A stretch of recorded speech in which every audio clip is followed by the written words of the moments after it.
Buenas noches, profe. ¿Cómo están? ¿Qué tal? Buenas noches.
Muy bien, me prestan atención por favor a la lista. Alvarado.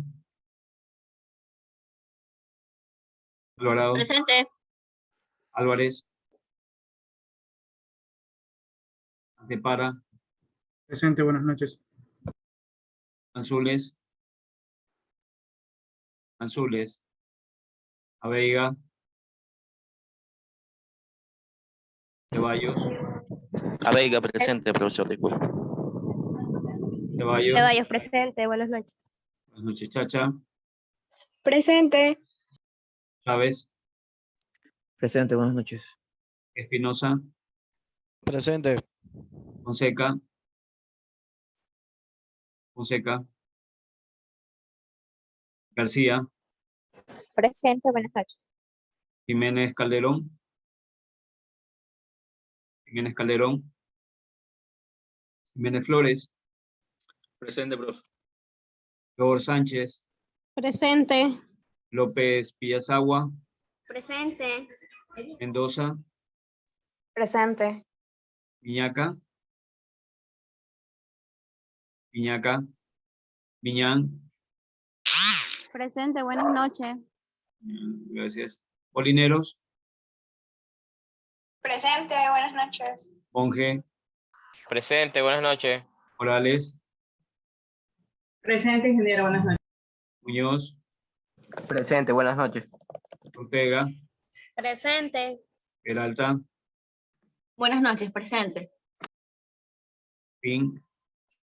Presente, buenas noches. Polanco. Presente. Rivera. Presente. Buenas noches. Rodríguez. Presente. Sánchez. Sánchez Aguilar. Sánchez Ladines. Presente, buenas noches, profesor. Vega. Vega escribió en el chat, ingeniero, no puede activar el micrófono. Ok, gracias. Belis. Presente. Vera. Presente. Buenas noches. Buenas noches. Vergara. Buenas noches. Presente. Zavala. Zavala. Muy bien, alguien que no haya nombrado, por favor. Profesor, el compañero Carlos Jiménez está escribiendo por el chat. Hola, hola. Jiménez. Ya. Profesor Gracias. Anzules, tampoco puede activar el micrófono. A ver, Jiménez en primer lugar, Jiménez, Carlos. ¿Y aquí más me decían que está en el chat? Anzules. Bien,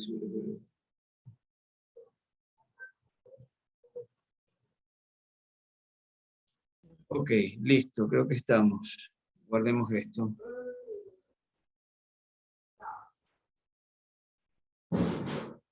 Muy bien. Bueno, la tarde de ayer habíamos Hola. comenzado a registrar o a revisar, perdón, lo que corresponde al concepto de banca. Hoy día en la segunda parte quería enviarles a revisar algunos videos con los cuales planeo realizar una especie de conversatorio. Todavía estoy puliendo el tema de los videos. En realidad son 3 que ya tengo, pero me gustaría incorporar otros más.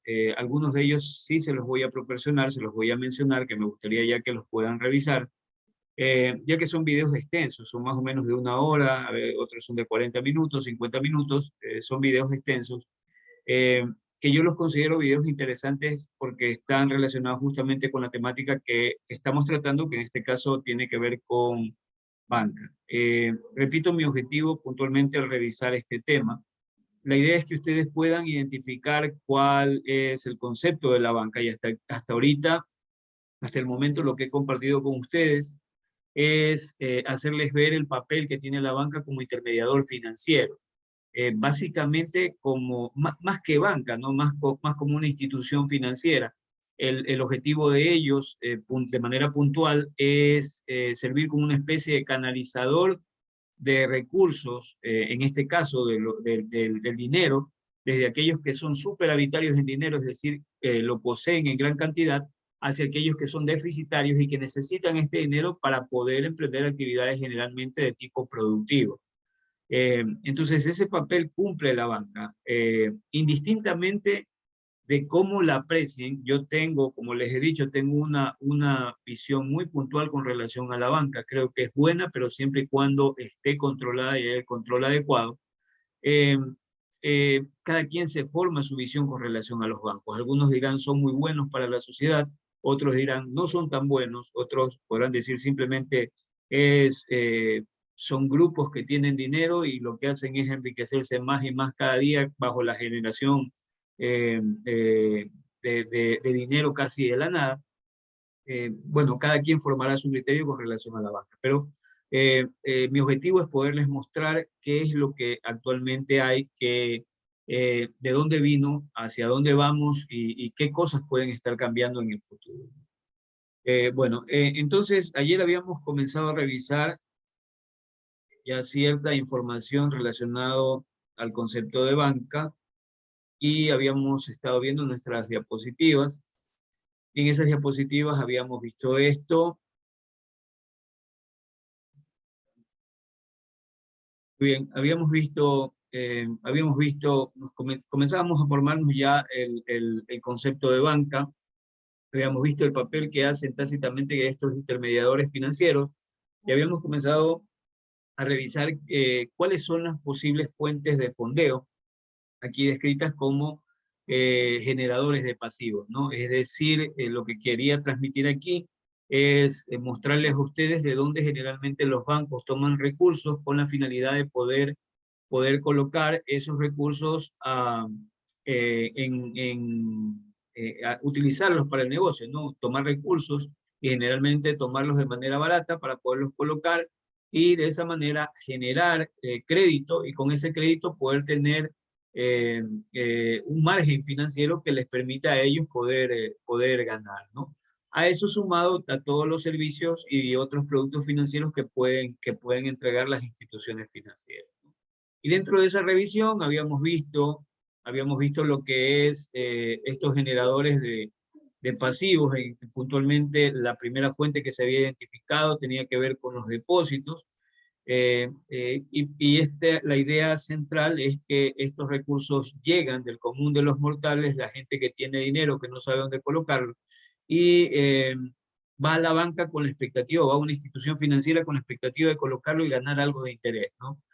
Aquí surgieron ciertas observaciones donde yo les decía si era obligación, por lo menos a nivel nacional, que la banca me pague interés, y la respuesta es no. La respuesta va en torno a que en la normativa no existe nada que diga que la banca tiene que pagarme a mí intereses en una cuenta de ahorro. ¿Pero por qué lo hace? Surgía la pregunta inmediata y la respuesta era de que esto es como una especie de pesca, ¿no? Donde yo tengo que poner un anzuelo para que en este caso el depositante lo vea atractivo y caiga con el cebo que le coloco para que pueda pueda tenerlo enganchado por un cierto tiempo los recursos que ellos tienen, ¿no? Y a cambio de eso, obviamente, el banco le genera una serie de servicios, en algunos casos no cobrados, en otros sí, a cambio de tener ese dinero durante cierto periodo de tiempo, ¿no? Y aquí surgía la discusión, más que discusión, bueno, surgía la observación del hecho de que, si bien es cierto, es interesante poder tener dinero en una cuenta de ahorros, el problema que hay es que actualmente la inflación podría estar a niveles mucho más altos que lo que me podría estar pagando una cuenta de ahorros.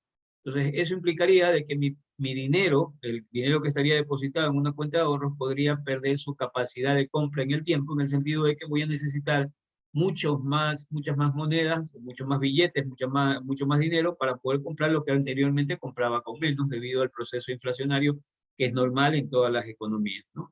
Entonces, al colocar este dinero, la lógica es que este dinero, como ustedes saben, principios de inversión, es que este dinero genere y al menos cubra esa pérdida que tiene en su capacidad adquisitiva el dinero, pues, que es la inflación, y si es posible reditúe algo más, ¿no? Que eso generalmente en las cuentas de ahorros no es muy difícil de conseguir. Bueno, habíamos visto también en la otra fuente de financiamiento que se identificaba y tenía que ver con, aquí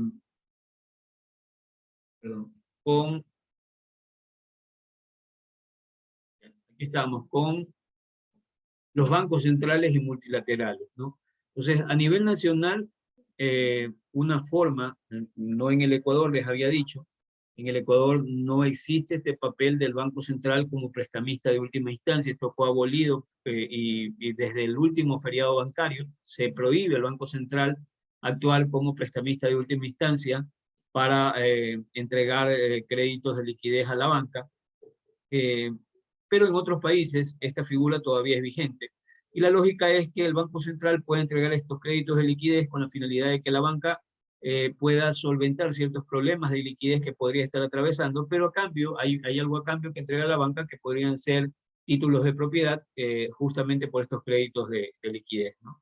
Y algo parecido, como les decía, ustedes lo van a ver ya cuando revisemos el tema del feriado bancario, ocurrió en el Ecuador, pasó en el Ecuador con esto, que se mal utilizó y finalmente el Estado terminó teniendo una serie de activos improductivos y sobrevalorados, y que hasta el día de hoy no pueden ser vendidos y están sobrevalorados y no representan lo que realmente los bancos se llevan.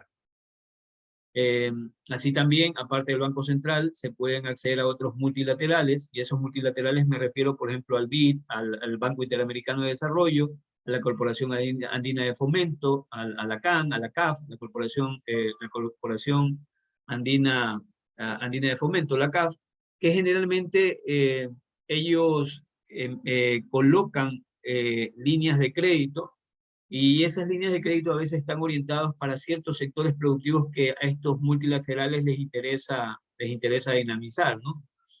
Por ejemplo, la siembra, no sé, recuperación de bosques, el hecho de la generación de plantaciones vegetales con la finalidad de que acumulen carbono. Entonces, proyectos así que de una u otra manera algún multilateral puede desarrollar, ¿no? Y entre esos, los más comunes que nosotros tenemos aquí es el Banco Interamericano de Desarrollo, como les decía, y la Corporación Andina de Fomento. Y esto lo colocan a través del Banco Central, que a su vez utiliza banca como la Corporación Financiera, como a veces hasta con el mismo banco, bueno, el que era Banco Nacional de Fomento, el Banco Ecuador, y de esa manera coloca estos créditos, ¿no? A veces, actuando la CFN, en algún momento actuaba como banca de segundo piso, donde a ellos se les daban las líneas de crédito y ellos entregaban a la banca privada, ¿no? Pero de esa manera llegaban estos recursos que generalmente son baratos, los toman las instituciones financieras y colocan a mayor precio y sacan su intermediación, y eso representa negocios para ellos. También tenemos el tema de recurrir en el caso del fondeo, aparte de pedirle a los depositantes, aparte de captar de los depositantes, aparte de poder acceder a estos multilaterales o al Banco Central. Otra fuente de fondeo pueden ser los mercados mayoristas de deuda. En Cristiano, básicamente los bancos, como cualquier otra empresa, cuando necesita recursos frescos, puede acceder al mercado de valores. Y al acceder al mercado de valores, una de las opciones que tiene es emitir títulos, títulos de deuda, en este caso, emitir deuda, ¿no? Donde lo que hace es entregar un papel y a cambio de ese papel va a recibir dinero fresco, ¿no? Bajo el compromiso de que va a honrar el valor que se prestó y devolver cierta cantidad de interés. En otras palabras, emite bonos, esos bonos implican simplemente un compromiso de deuda y de esa manera obtienen recursos frescos. Pero una última opción estaba en recurrir a los accionistas o recurrir a nuevos accionistas, ¿no? Emitiendo acciones y de esa manera poder obtener recursos frescos también para poder operar. Y estas podrían ser como fuentes básicas que se pueden identificar para que la banca pueda tener los recursos que necesita para poder operar. Bueno, ahora vamos a un concepto que quizás ya no es tan nuevo para ustedes porque de una u otra forma sí lo he topado, inclusive en las cifras monetarias las vimos al momento de estar revisando lo relacionado al M1, al M2, aparecía este concepto de encaje y reservas, las reservas y el encaje bancario, ¿no? Entonces las reservas bancarias, que es el nuevo concepto que vamos a tratar, son el efectivo que la banca tiene en caja fuerte, en sus cajas fuertes de sus sucursales, y lo que se deposita en el Banco Central. Recuerden ustedes que el principio o la lógica del negocio financiero es prestar dinero, pero no tomar dinero, no del público, prestar dinero, captar dinero, pero el objetivo no es tener ese dinero paralizado, sino que el objetivo es tomar ese dinero y ponerlo a trabajar.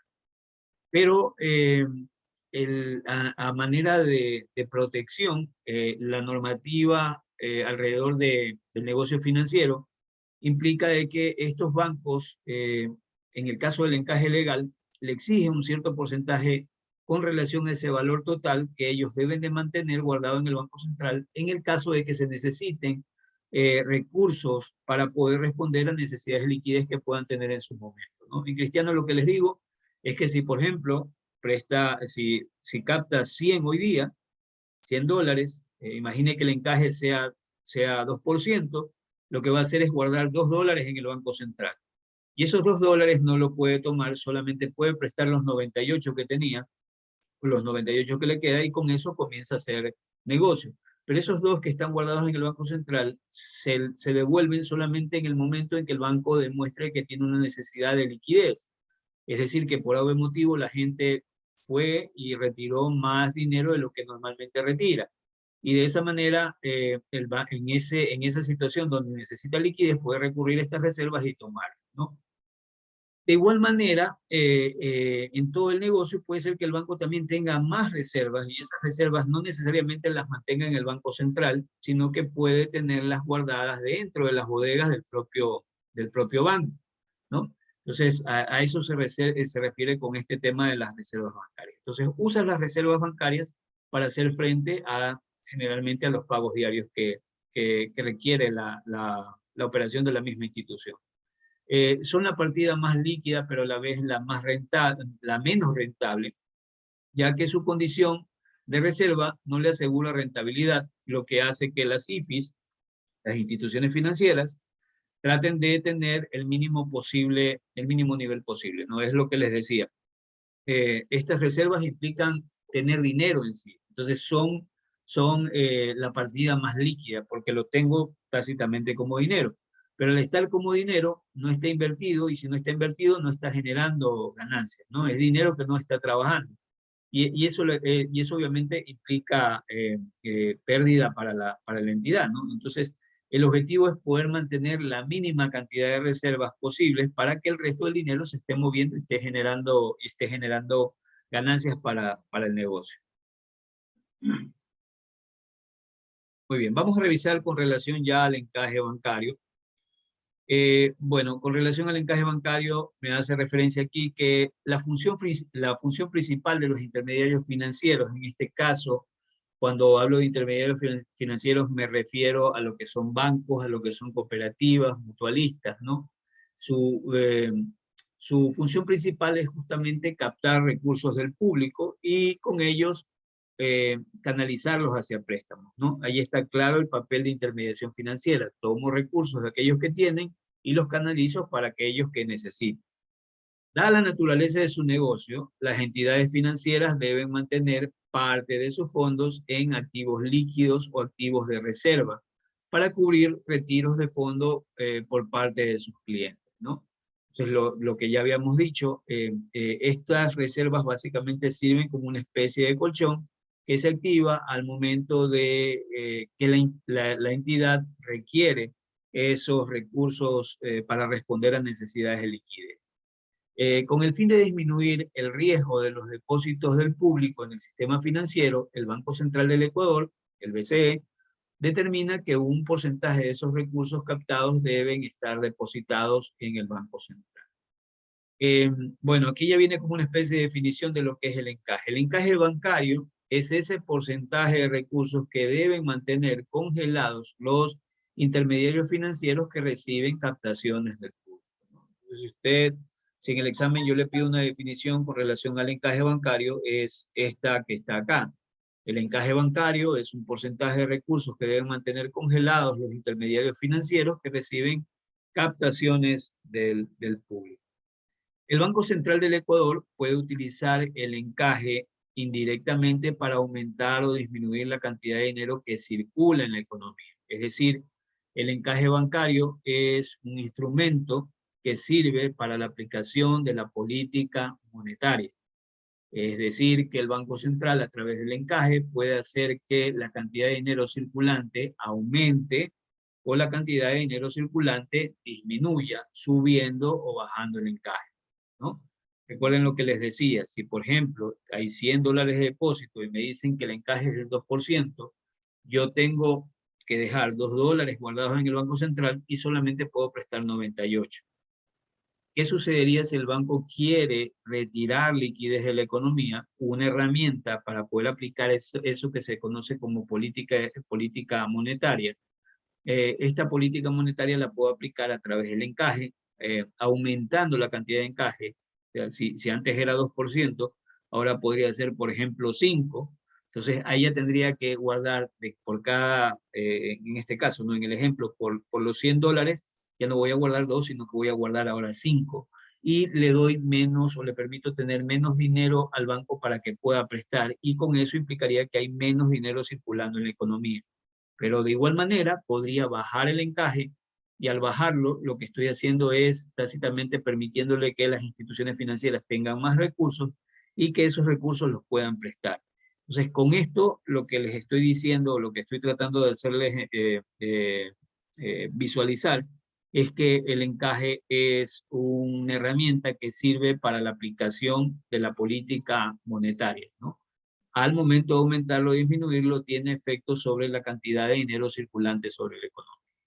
Entonces, regreso al párrafo y me dice, por ejemplo, cuando el encaje sube, las entidades financieras cuentan con menos recursos para prestar, porque deben dejar un porcentaje mayor en sus reservas. Así, al haber menos dinero para prestar al público, entre menos dinero a circular, entre menos dinero a circular y se disminuye la liquidez, ¿no? Por el contrario, cuando el Banco Central baja los porcentajes de encaje, permite que las instituciones financieras tengan más dinero disponible para prestar al público y por lo tanto la cantidad de dinero en circulación aumentará, ¿no? Yo les he colocado aquí, no sé si se activa, puede activar.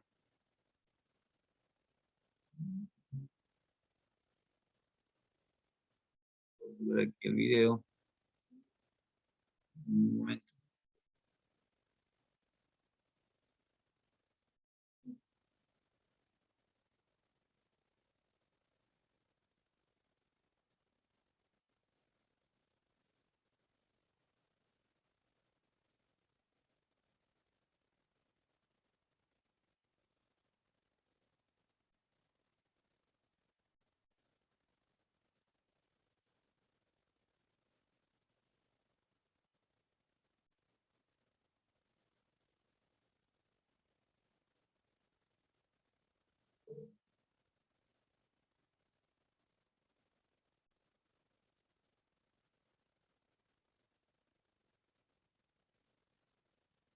Tengo un problema y no se me activa el video que quería mostrar. Bueno, aquí en la presentación, gritando. Ya. En la presentación también, yo les acompaño aquí una resolución de la Junta de Política y Regulación Monetaria y Financiera, que es esta resolución, que ya es un poquito antigua, que data de... Ah, caramba, no sé, a ver, porque tenía abierta la resolución.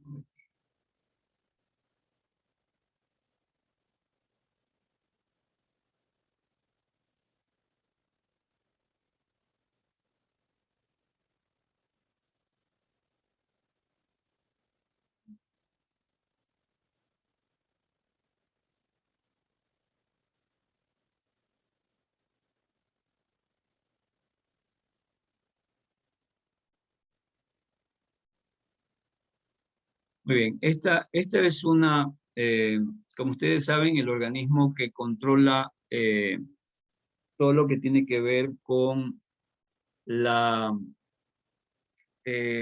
implementación, la formulación y parte de la implementación de la política monetaria, financiera, la política económica cambiaria del Ecuador. Es en este caso la Junta de Política y Regulación Monetaria y Financiera. Esta institución en el año 2000, esta es del 2015 me parece, 15, 17, perdón. Bueno, hubo una discusión porque el Banco Central, el gobierno ordenó el aumento del encaje para cierto grupo de bancos, ¿no? El problema que existía en ese momento era que muchos bancos acumulaban grandes cantidades de liquidez en sus bodegas y no lo colocaban para que el mercado tuviera liquidez y pudiera utilizar eso y pudiera producir, ¿no? Habían necesidades de recursos, habían excesos de dinero dentro de los bancos, ese dinero no estaba siendo colocado, no estaba siendo entregado al mercado, no lo colocaban a veces también para mantener los niveles altos de tasa de interés, ¿no? Entonces, los bancos mantenían esos recursos dentro de sus bodegas y el Estado vio esto y el Estado lo que hizo fue justamente hacer que aquellos bancos, a través de una resolución, hacer que aquellos bancos que tengan mayor cantidad de estos recursos guardados aumenten sus niveles de encaje y de esa manera ese dinero pase a las bodegas del Banco Central, ¿no? Entonces, vamos a ver lo que cita esta resolución. Y me voy a la parte pertinente porque todo esto de acá, lo anterior, es básicamente pura normativa, pero lo pertinente está aquí a partir del resuelve. Dice,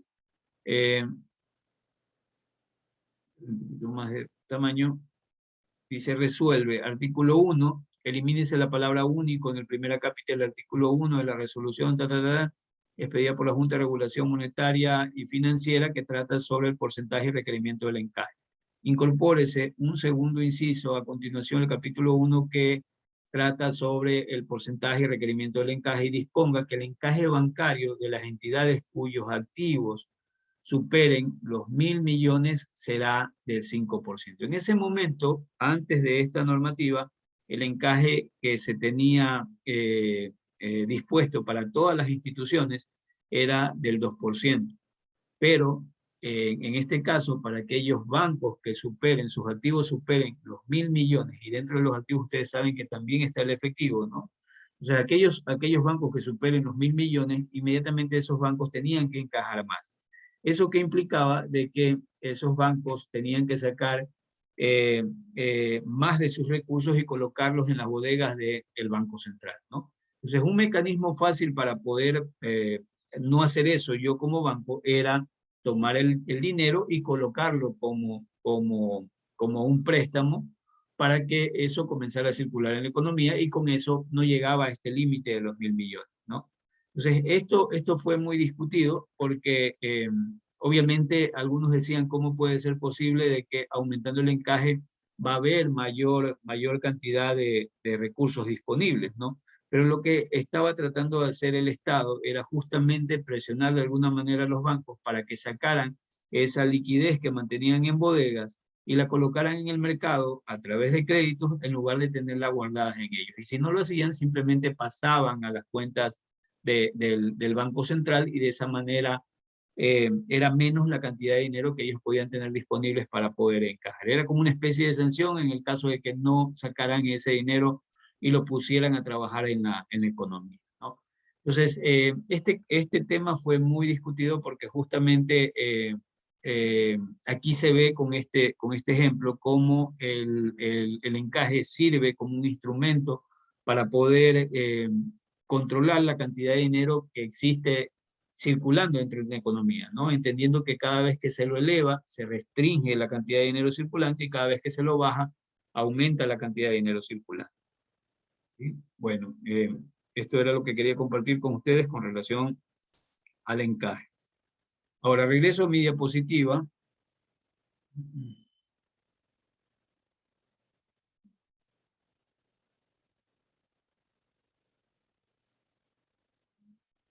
Mi diapositiva.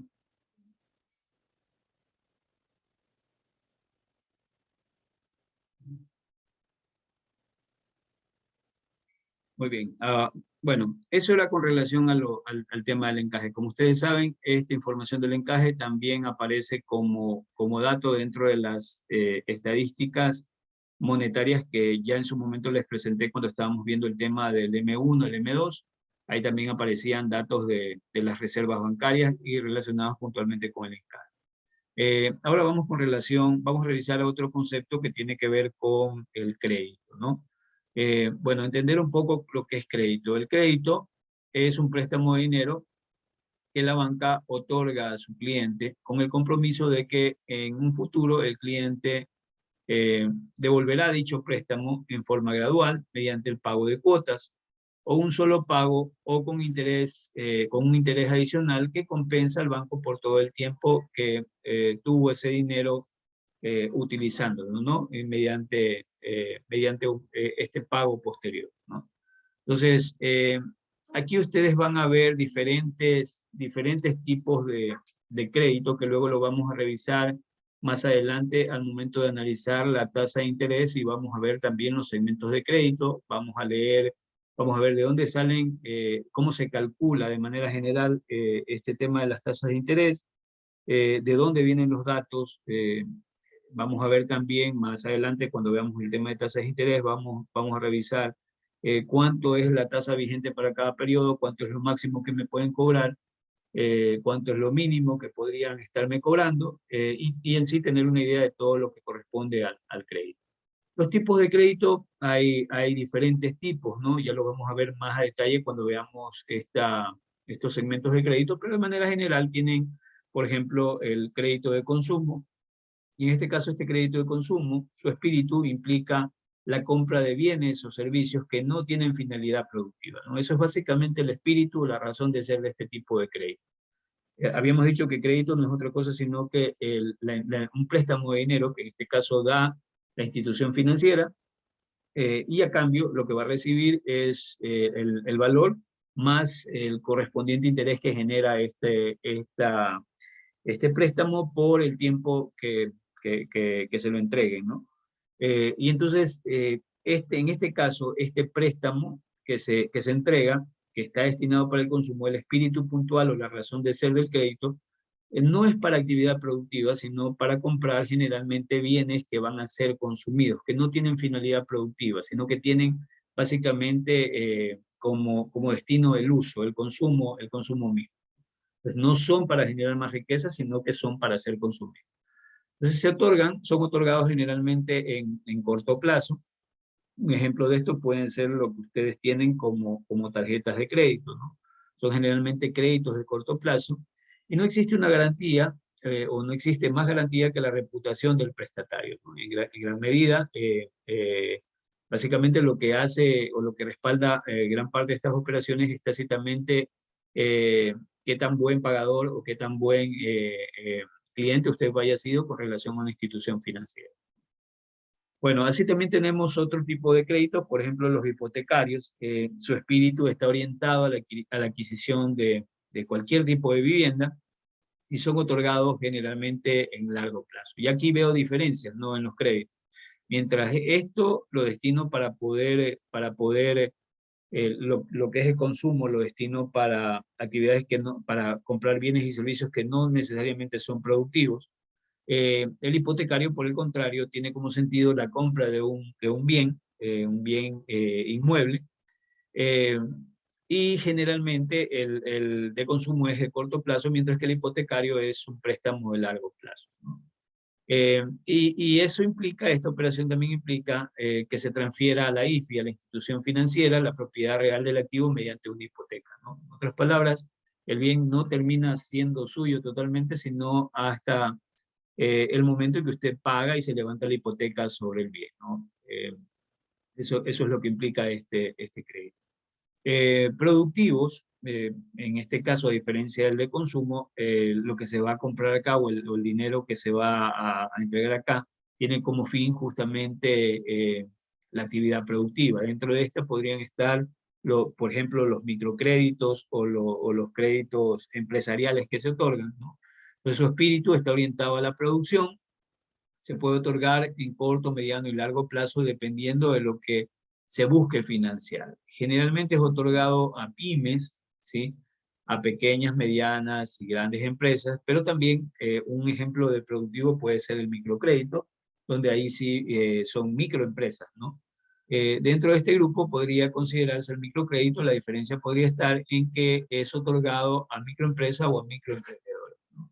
Pero básicamente estos tres son los más comunes y que justamente presentan un ejemplo de lo que es una línea de crédito, lo que es el crédito. Muy bien. Liquidez y solvencia, otros conceptos también importantes dentro de la conceptualización de banca, ¿ya? Liquidez y solvencia. La banca puede tener dos tipos de problemas en la gestión de su balance. Problemas de liquidez cuando una entidad no puede atender a todos sus pagos porque se ha producido un descalce entre los vencimientos de los préstamos que recibe y los préstamos que concede, decimos que tiene problemas de liquidez, ¿no? De liquidez, a ver, cuando hablamos de liquidez es básicamente como que si la institución tiene activos que lo respaldan, pero por el momento se quedó sin efectivo, sin liquidez para poder utilizar, ¿no?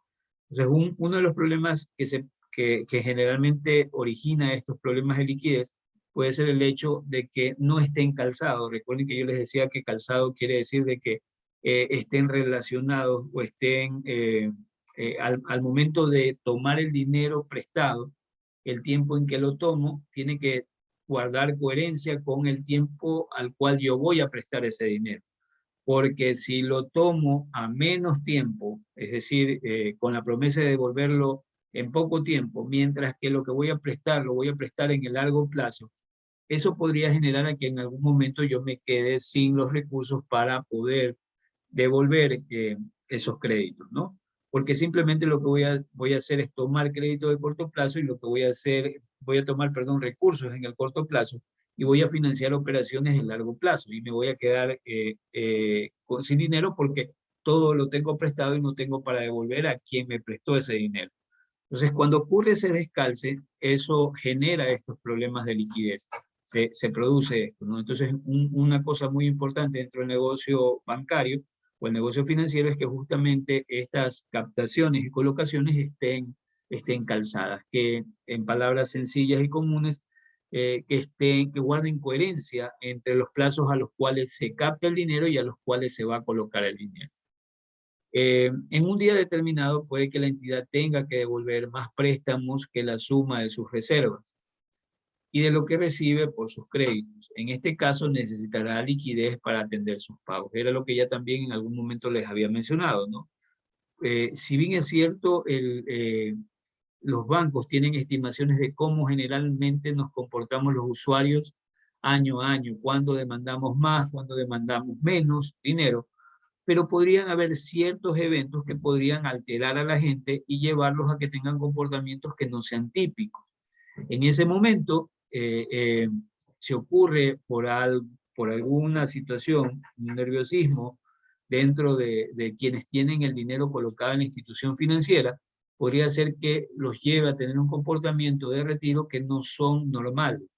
En esos momentos, el banco, para poder tranquilizar a sus clientes, tiene que responder, y para eso justamente debe de utilizar estas reservas de liquidez que, como habíamos dicho, tienen el Banco Central o puede tener en sus propias bodegas para poder responder a estas necesidades.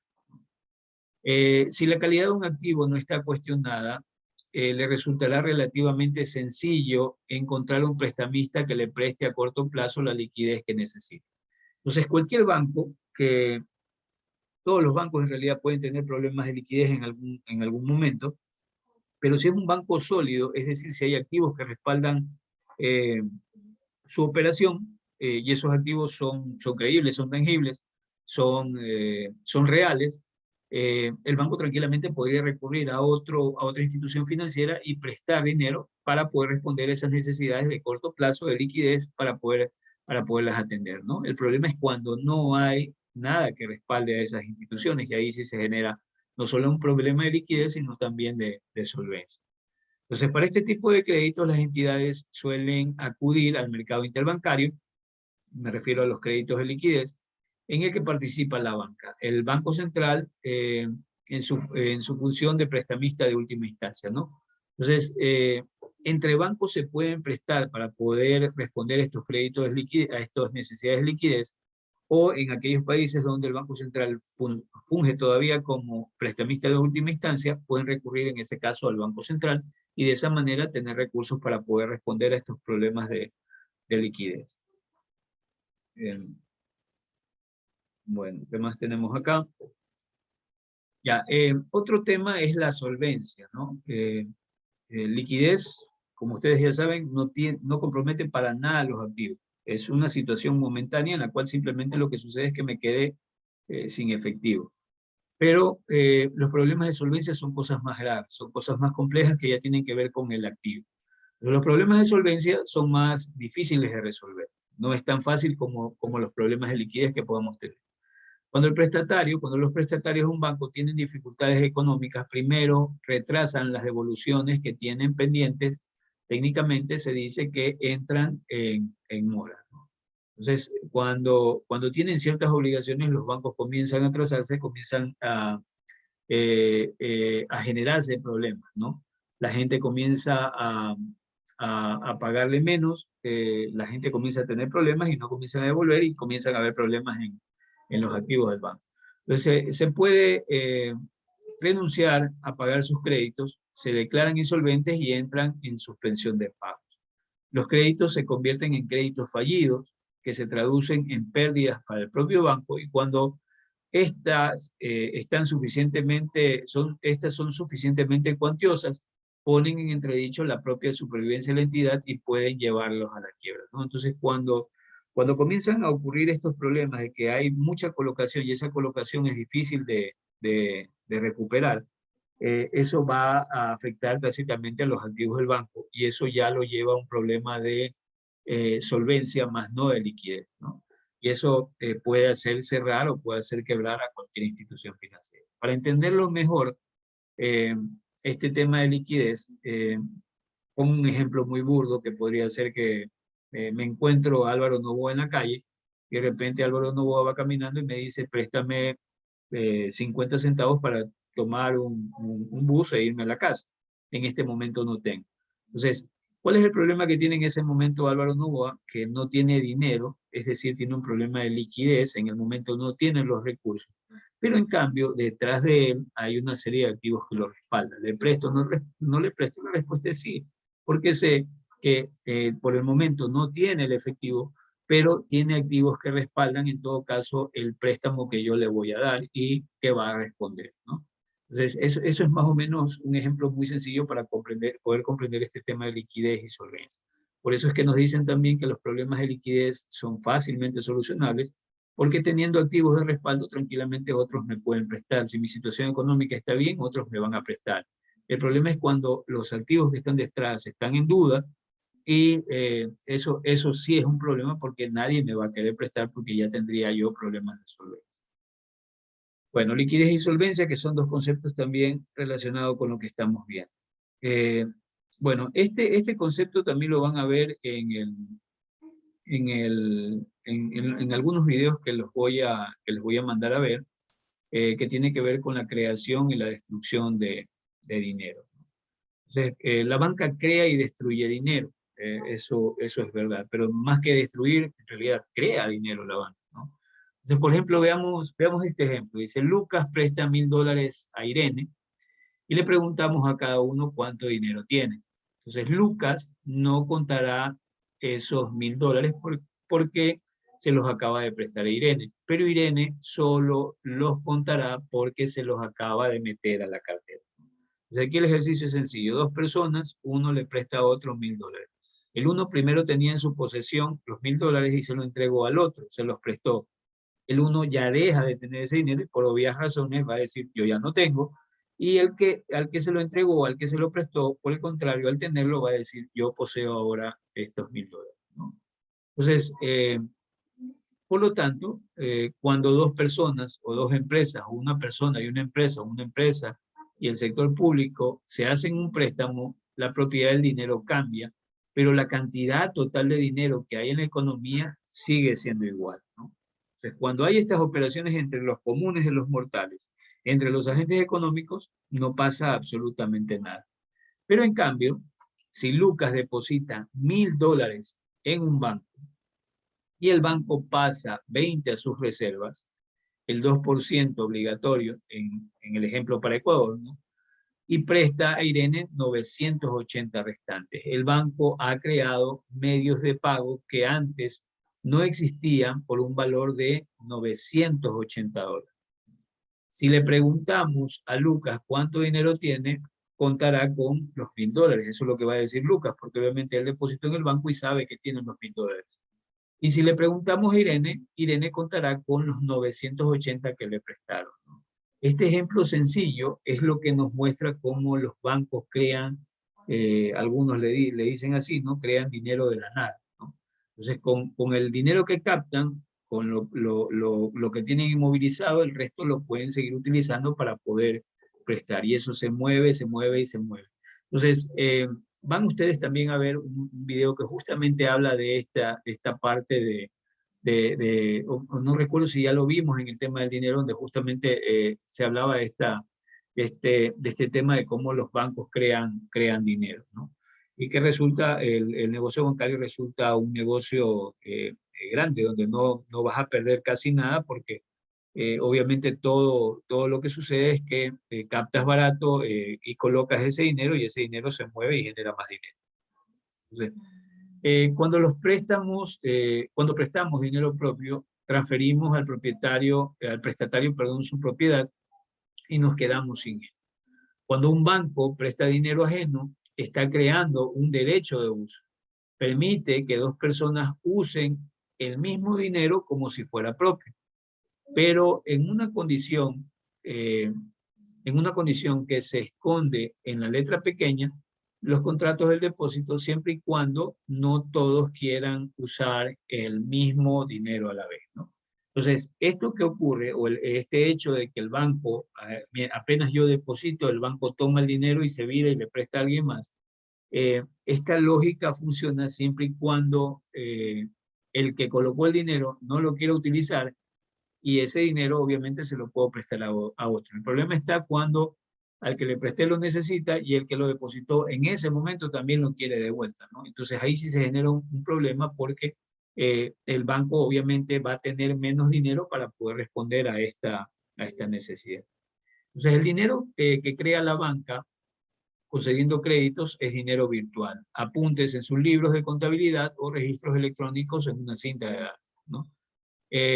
Cuando los créditos vencen y los prestatarios los devuelven, pueden ocurrir dos cosas: que la banca los renueve y los vuelvan a prestar, o que los renueve y los pase pase su importe a las reservas, ¿no?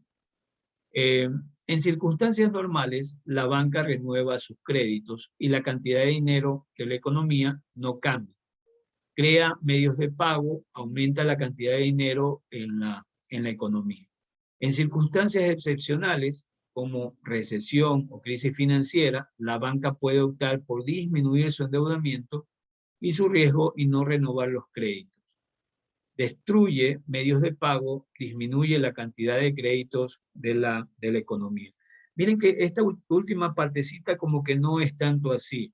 Y se los digo por qué no es tanto así. Ustedes pudieron ver que en el tiempo de la pandemia, básicamente lo que sucedió es que la gente no podía pagar. Y el banco muy amablemente nos dijo, señores, tranquilos, no hay ningún problema, yo le voy a refinanciar la deuda y simplemente lo que podemos hacer, bueno, le puedo refinanciar o le puedo, en ese caso el Estado dio ciertos meses de gracia en el capital, ¿no?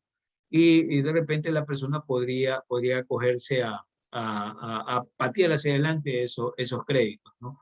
Pero todo esto que simplemente, que aparentemente nos vendieron que era como una ayuda que nos daba la banca, en realidad es una ayuda disfrazada, porque lo que va a suceder es que el banco lo va a tener usted por mucho más tiempo, teniendo ese crédito, el cual va a seguirlo pagando, ¿no? No es en realidad ninguna ayuda, porque igual se cobraron intereses, se generaron intereses, no por los meses que dio de gracia el gobierno, sino por los meses posteriores que obviamente usted aplazó el crédito y que va a seguir pagando, ¿no? Inclusive algunas personas bajo ese pretexto, los bancos les propusieron renegociaciones de sus deudas y lo que ya implicaba salir en 1 o 2 años lo volvieron a aplazar por 3, 4 años.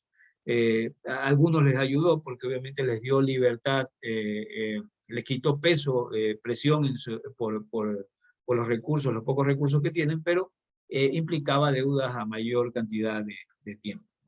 Pero es interesante también entender esta forma cómo la banca crea y cómo en teoría también destruye dinero. Bueno, aquí como les decía, hay varios videos que yo necesito que ustedes comiencen a revisar. En esta noche les voy a pedir que revisen uno. Voy a mostrárselo, ustedes los van a buscar. Eh,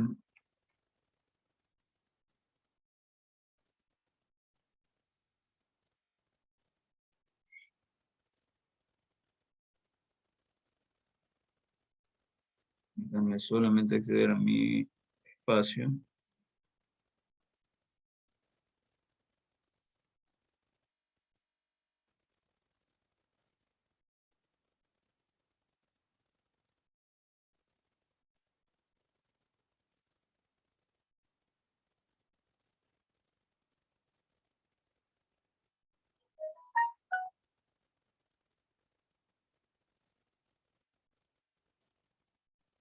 A ver.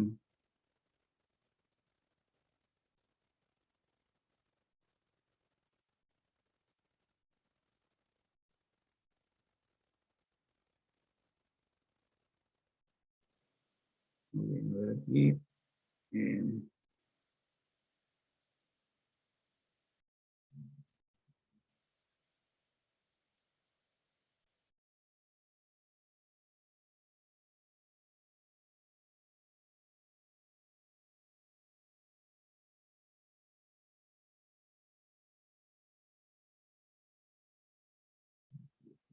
Permítame un...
Muy bien, a ver, les acabo de colocar en el chat, acabo de colocar dos videos, bueno, la dirección de dos videos.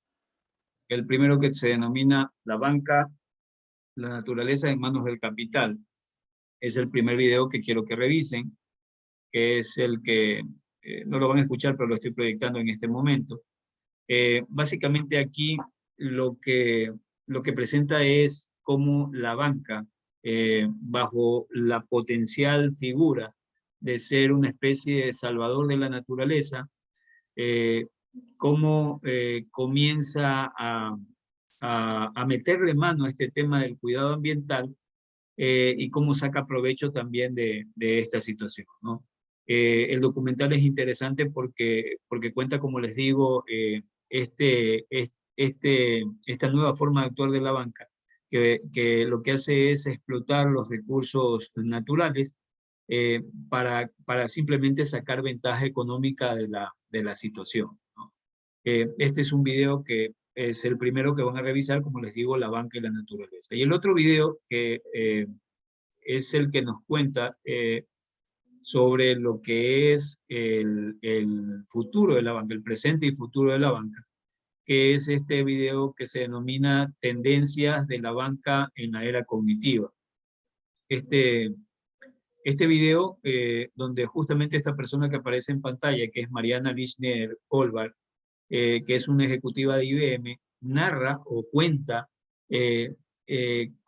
hacia dónde va actualmente el negocio bancario. A pesar de que es un video del 2018, tiene mucha vigencia en la actualidad y cuenta mucho sobre el negocio bancario. Inclusive es un video que se los recomiendo porque de aquí pueden salir buenas ideas. Ustedes que ya están a un paso de hacer la tesis, pueden salir buenas ideas para investigaciones relacionadas con sistemas financieros.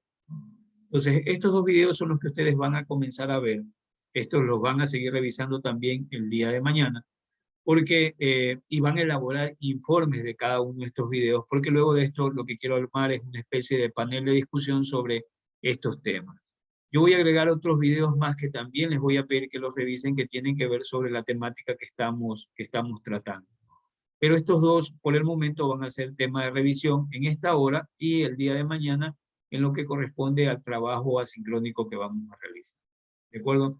Como les digo, los videos están colocados ahorita en el chat. Por favor, les pido, guarden esos links para que ustedes puedan acceder a los videos. El primero, que tiene que ver con esta actividad o esta relación de la banca con el cuidado ambiental, que bajo una figura de supuesta protección, en realidad lo está transformando en negocio y está explotando el supuesto cuidado ambiental, que en realidad lo que le está dando es una licencia para contaminar y no cuidar nada, sino simplemente buscar hacer más dinero. Y el segundo video que les decía, que es el de Mariana Lishner-Goldberg, que es el video que habla sobre lo que va a ser la banca a futuro. Entonces, ambos videos, por favor, revisarlos en los grupos, trabajar los resúmenes, y esos resúmenes se los tienen como insumo para poder luego discutir en un foro que voy a elaborar la próxima semana para discutir estos temas. ¿De acuerdo? Bueno, el material está colgado, revísenlo por favor, revisen los videos durante esta hora asincrónica. ¿Alguna pregunta con relación a lo que avancé el día de hoy? Los conceptos que tratamos. Hoy hemos visto una serie de conceptos que tienen que ver con encaje, hemos visto lo que implica crédito, hemos visto lo que es liquidez, lo que es solvencia. Son conceptos que hemos analizado el día de hoy y que obviamente están relacionados con la temática que estamos tratando. ¿Alguna inquietud, alguna pregunta? No. Bueno, entonces quedan asignados con trabajo, por favor los grupos preparar esos informes y yo voy a abrir el espacio correspondiente para que suban la información. Bueno, jóvenes, les agradezco, tienen trabajo asignado, aplíquense a hacer su trabajo. Pasen bien y buenas noches.